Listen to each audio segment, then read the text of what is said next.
877-3DP Show, email address, dp@danpatrick.com, Twitter handle at DP Shows. Albert Breer, frequent contributor to the program, the Monday morning quarterback who joins us on the program. Let's start with the second pick in the draft.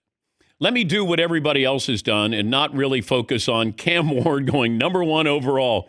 Felt bad for him. It's like, oh, yeah, that's great. Okay, now let's get to the interesting stuff. Grade the Cleveland-Jacksonville trade, swapping 2 to 5. So I would actually give Cleveland an A to be able to get what they got. And we'll see what becomes of, I think the two guys they got for him were Mason Graham and Quinshon Judkins. We'll see what becomes of the players they got from him. But, I think that they were really in a position where they had to reset their roster a little. And they're starting to feel the effects now of all those first round picks going out the window for Deshaun Watson, where they're aging in certain spots. They're aging a little bit on their offensive line. They've aged on their defensive line. They've aged a bit in their secondary. They aged at running back. And so like like they had to find a way to reset their roster a little. And this effectively does it. Now, walking away from one of the two true blue chip players in this draft, I'm sure wasn't easy. But they wind up with Mason Graham and Judkins, and they'll have another first round pick next year. And depending on how good Jacksonville is, that could wind up being a high first round draft pick. We'll see. So I just think, if you want to talk about the logic behind it, it's pretty easy to see what the Browns' logic was. I give the Jaguars a B plus, and here's why. I love Travis Hunter as a player.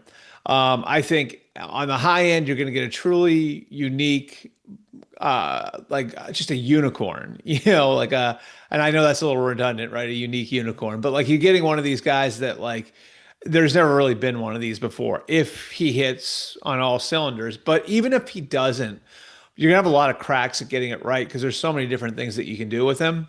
So I love that for them.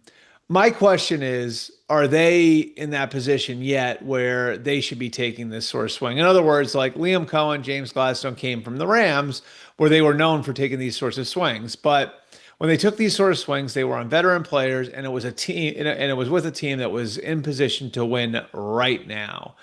And so the question is, do the Jaguars now think they're closer than maybe the general public does to truly competing, to maybe knocking off the Texans in the AFC South, to being a contender? And, obviously a lot of that's going to come down to what Liam Cohen gets out of Trevor Lawrence, but maybe they think that, So if you're Jacksonville and you think you're closer than the general public does, then this move makes a ton of sense because Travis Hunter might be a player that can put you over the top. And then, maybe that pick next year is in the 20s rather than being in the top 10. So we'll see on that. When did you realize that Shedeur was falling? February. I know that sounds crazy. February. I don't know. I was like everybody else in December and January thinking, okay, is it going to be Cam or Shedeur? Being the first quarterback off the board. The more people I talked to when I started to do my research on the draft class, which really, I try to do it all year, but it really kind of gets going once the season ends. The more people I talked to said he's just not a first round talent. Now, people would have said the same thing about Bo Nix the year before.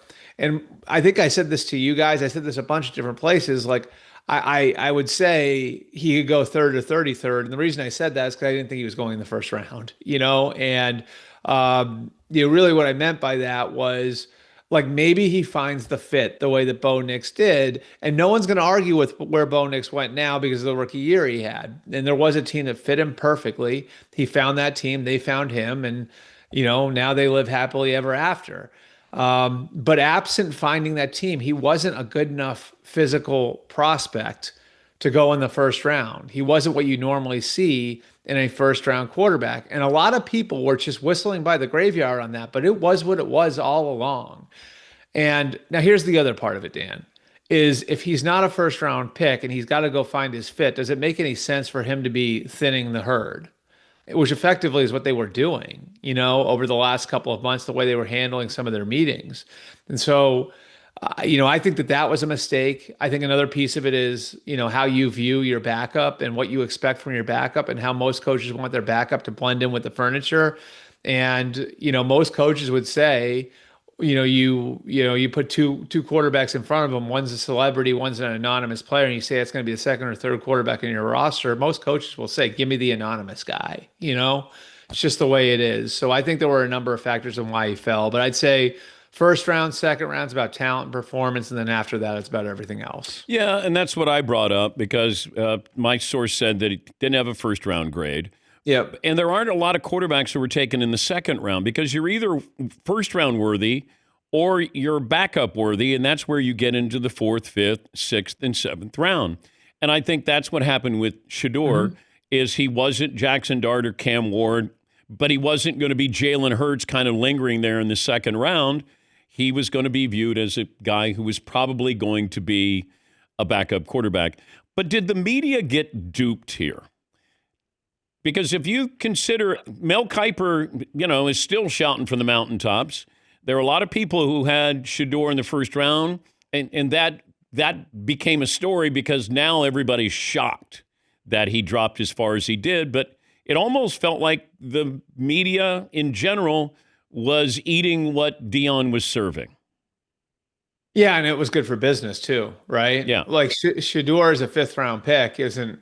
I mean, he's at that point he's Case Keenum, which is a highly productive, good college quarterback who's not going to be a high draft pick.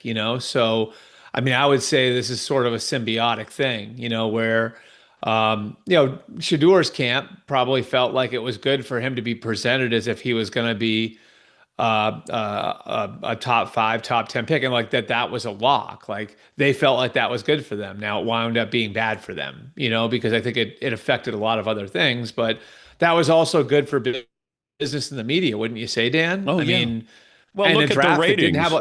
the draft didn't have a lot of sex appeal, right? Like this, let's call it what it is. Like this was a draft that was heavy on linemen that didn't have very many blue chip guys. Travis Hunter's really interesting, but like, is Abdul Carter as good as he is? Is he driving ratings? No.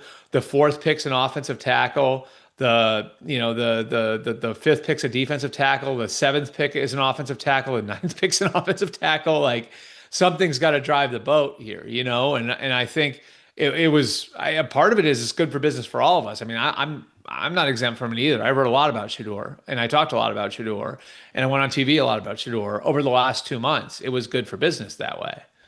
Talking to Albert Breer, the Monday morning quarterback. Help me understand the Steelers quarterback room right now.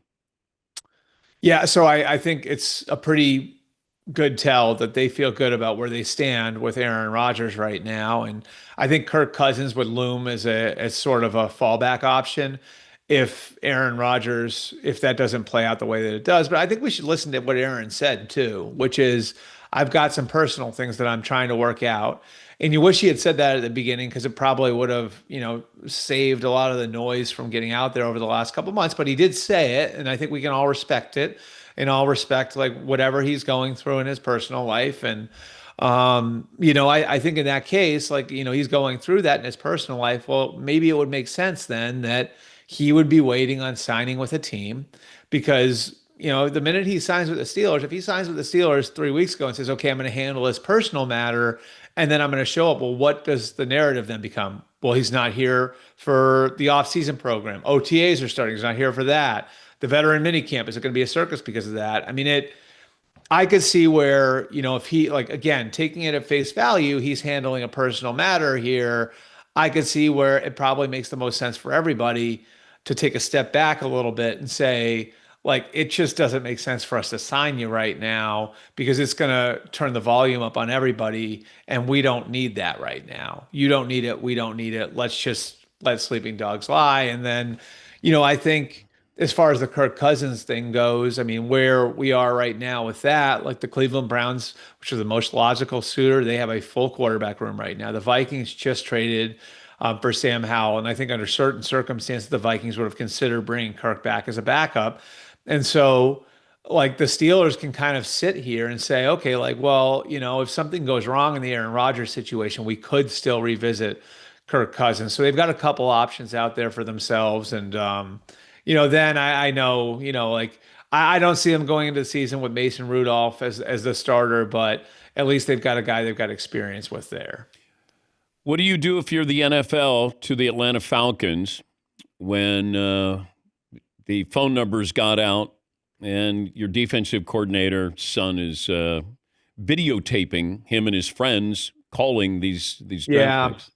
I mean, I don't know. In some ways, I think we all did that. We all did stupid stuff when we were that age. So I hate to kill the kid. You know what I mean? Like I probably would have thought it was hilarious when I was 20 years old too. You know what I mean? Like so, like I have sympathy for Shador in this situation. I also, like I also see this as like this isn't a capital crime. Now there is a security issue, so that's something the NFL has to clean up. How these things get out, there's a million different ways it can happen. That it was a burner phone, I think obviously points to, okay, like, well, if he only had this phone over the week leading up to the draft, then it had to come from somewhere. And, I think this is, if it did come from an NFL email, then the league office has to look inward too and how they're distributing those things. And are they being a little careless about distributing them? Um, I think we have to be open to the idea that it's an honest mistake. If you leave a tablet open, and which is what they said, I think, right? Was it an iPad? Yeah. If you leave a tablet open and your kid walks by it, I mean, again, is that a capital crime? It's sloppy, but like it's not a capital crime, So, I, it's a weird story. It's a weird thing, but there's just a huge part of me that looks at this and says, like, let's just all move on. This is so stupid. It doesn't, I mean, I think Shador is in stable condition right now, I would say, right? After what happened on that phone call. The Niners paid George Kittle. Yeah. I didn't know if maybe they were going to do it in reverse order and pay Brock Purdy, and then you pay George Kittle. But what do you make of the Niners making George Kittle the highest paid tight end?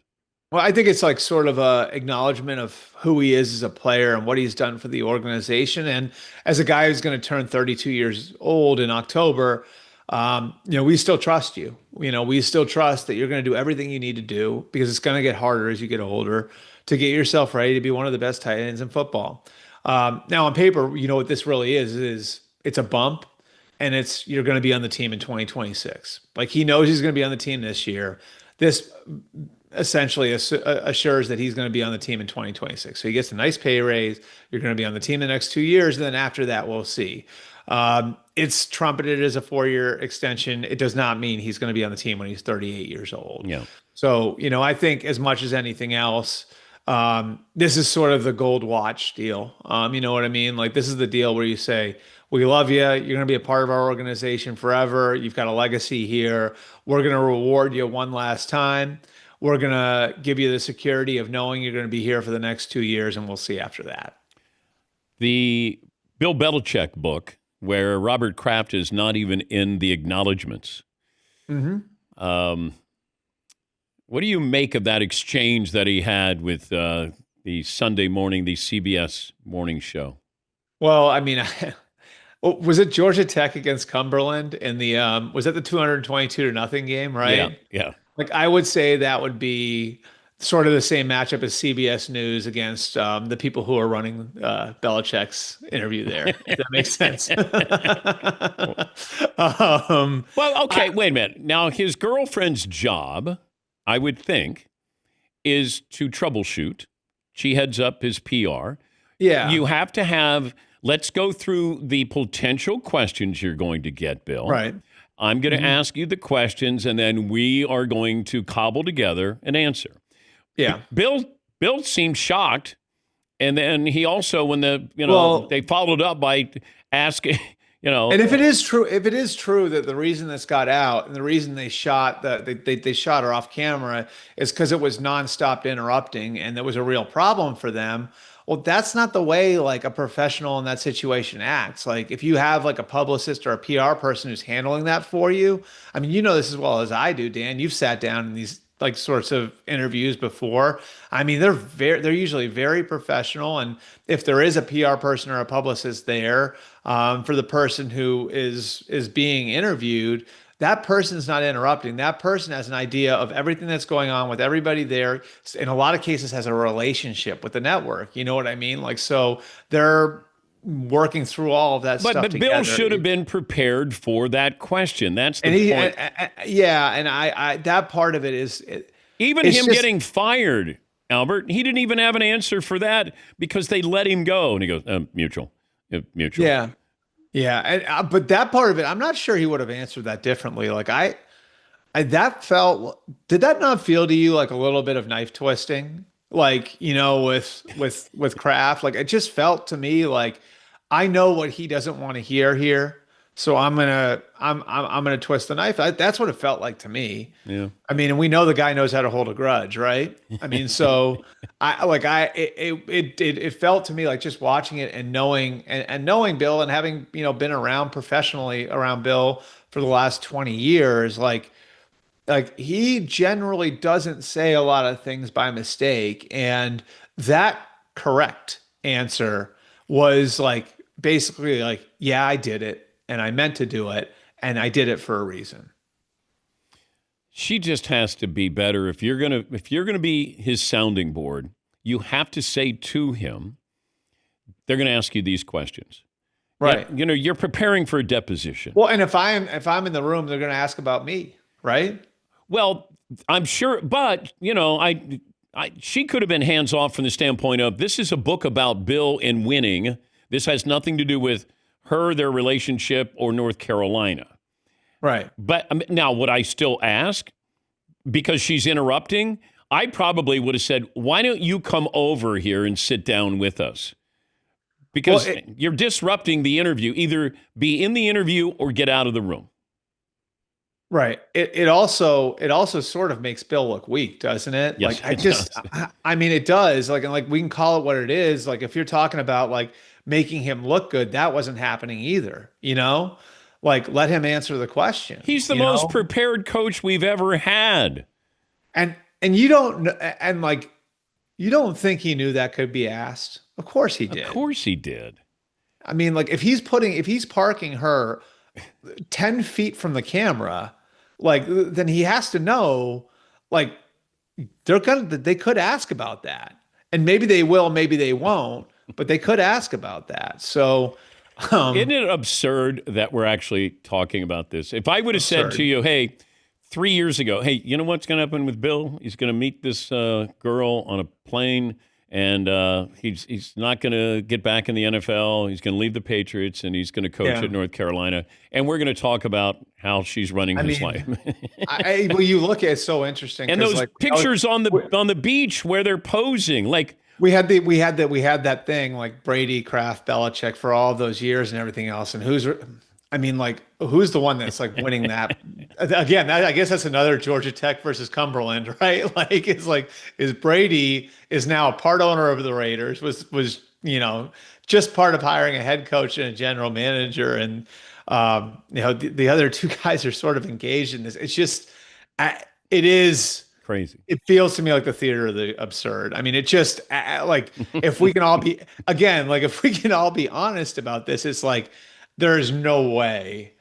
There's no way 5 years ago if you had told me that this is where we would be. And 5 years ago is when Brady walked out the door.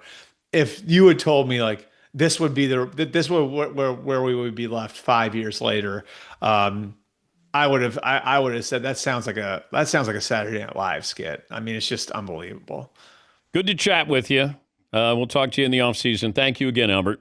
All right, thanks, Dan. That's Albert Breer. He is the Monday morning quarterback. We'll take a break. We're back after this.